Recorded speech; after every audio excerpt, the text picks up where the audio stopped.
Sejarah kedatangan Sikh ke Malaya. United Sikh mengkritik filem Mat Kilau. Kononnya menyentuh sentimen kaum dan agama. Mereka mengkritik polis Sikh di dalam filem Mat Kilau yang mencederakan orang tua dan kanak-kanak. Kalau ikut fakta sejarah, dahulunya mereka memang menolong British untuk memerangi mana-mana yang dianggap pemberontak negara jajahan British. Di Malaysia, komuniti Sikh merupakan subgolongan etnik India yang dianggarkan berjumlah 100,000 orang. Komuniti Sikh merupakan salah sebuah kelompok minoriti seperti golongan Sydney dan Gujarati yang berasal dari wilayah India Utara. Agama Sikh yang diasaskan oleh Sri Guru Nanak Dev Ji 1469 hingga 1539 juga tersebar dan berkembang luas di rantau Asia Tenggara. Malaysia dan Singapura merupakan dua buah negara yang menjadi tumpuan penempatan awal komuniti minoriti Sikh semasa pemerintahan kolonial British di Tanah Melayu. Ada kalangan masyarakat yang masih belum mengenali sejarah kedatangan orang Sikh ke rantau alam Melayu. Mengikut catatan, ada 4 faktor utama berlakunya penghijraan orang Sikh Punjab India ke Malaysia.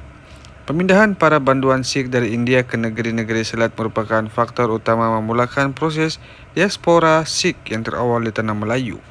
Namun didapati masih ramai di kalangan komuniti Sikh di Malaysia yang kurang senang dengan faktor pertama ini. Majoritinya berpendapat komuniti Sikh yang awal datang ke Tanah Melayu adalah sebagai anggota polis, dan manakala fakta sejarah kedatangan awal orang Sikh sebagai banduan politik. Dipercayai ada 2 orang banduan politik Sikh yang tiba di negeri-negeri Selat. Mereka bernama Nihal Singh, dikenali umum sebagai Bhai Maharaja Singh, dan Harak Singh yang dibuang negeri seumur hidup kerana terlibat dalam perang menentang penjajah British dalam tahun 1840-an. Bhai Maharaj Singh meninggal dunia 5 Julai 1856 di penjara Outram Road, Singapura. Kedatangan mereka ini pula diikuti dengan banduan Sikh yang lain. Walaupun ada kumpulan banduan yang datang dari China, Sri Lanka dan Eropah dihantar ke negeri-negeri Selat, namun majoriti banduan terus menerus datang dari India. Walau bagaimanapun, pergerakan ini telah berhenti selepas tahun 1860 apabila kerajaan India bersetuju menghentikan pemindahan banduan dari India ke negeri-negeri Selat sebagai reaksi kepada rasa bimbang dan khawatir orang Inggeris tempatan.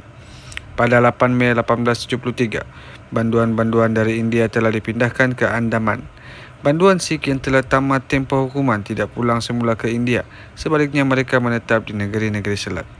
Sungguh pun begitu, banduan Sikh di negeri-negeri Selat pada masa itu dikatakan tidak mempunyai hubungan kekeluargaan secara langsung di antara penduduk Sikh di Malaysia dan Singapura pada masa kini.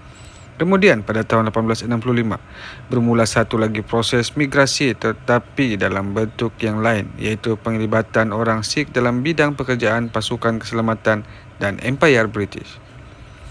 Pemerintahan British yang menyediakan bukan sahaja peluang untuk berkhidmat sebagai tentera, malah memberi peluang berhijrah ke seluruh Empire British.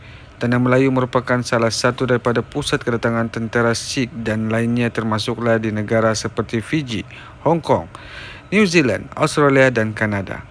Peranan Kapten James Speedy di Perak yang membawa 95 orang Sikh, Patan dan Punjabi Muslim untuk menyelesaikan pertelingkahan kongsi gelap Cina pada 1870-an mengenai masalah perlombongan biji timah di Larut juga mengadakan satu permulaan awal kemasukan komuniti Sikh di Tanah Melayu. Pada 29 September 1873, Kapten Speedy bersama pasukannya berjaya menyelesaikan masalah pertikaian orang-orang di Cina di Larut. Kemudian Kapten Speedy dilantik menjadi penolong residen di Perak dan diarah untuk mengerah kembali seramai mungkin tentera menteri Nga Ibrahim untuk menjadi pengawal residensi, iaitu nukleus cadangan pasukan polis Perak. Pengambilan seterusnya telah dilakukan oleh kerajaan British pada tahun 1880-an untuk berkhidmat di Jelebu dan Sungai Ujang.